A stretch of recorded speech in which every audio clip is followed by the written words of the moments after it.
Тропикалык циклон Даниэль Мексикада бир кишинин өмүрүн алды.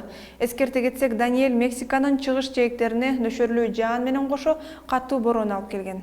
Анын кесепетинен Мексиканын 10 штатында кооптуу кырдаал жарыяланган. Эми Борбор Азия өлкөлөрүндө аба ырайы кандай болуп жатат? Аны мен Гүлүм Эркинбек кызы кененирээк айтып берем. Саламатсыздарбы? Атлантикалык циклон Борбор Азия өлкөлөрүнө нөшөрлүү жаан алып келди.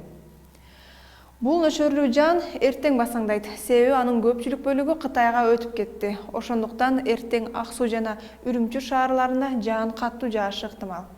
Ак Сууда абанын температурасы 15 градуска чейин төмөндөп кетет. Казакстанда бүгүн жаан катуу жааганы менен эртең ал басаңдап, Астанада жана Алмата шаарында жаан кез-кези менен себелип жаап турат. Өлкөдө болуп өткөн жаанга байланыштуу абанын температурасы 20 градуска чейин төмөндөйт. Өзбекстандын көпчүлүк аймактарында жаан-чачын токтоду, бирок Фергана өрөөнүндө дагы эле жаан себелип турат. Ташкент шаарында жана Нугус өрөөнүндө күн ысык болуп жатат.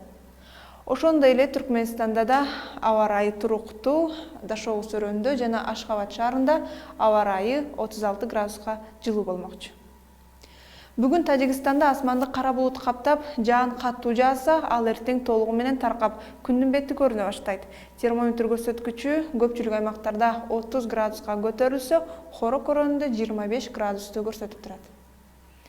Кыргызстанда 24 июнда кээ бир райондордо жаан жаап, күн күңкүрөшү, бийик тоолуу райондордо кар жаайт.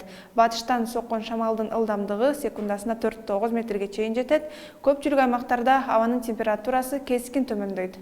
Жаан-чачын Баткен областында эле күтүлбөйт. Сиздер эртеңки күндүн аба ырайы менен тааныштыңыздар. 11 каналында кайрадан көрүшкөнчө.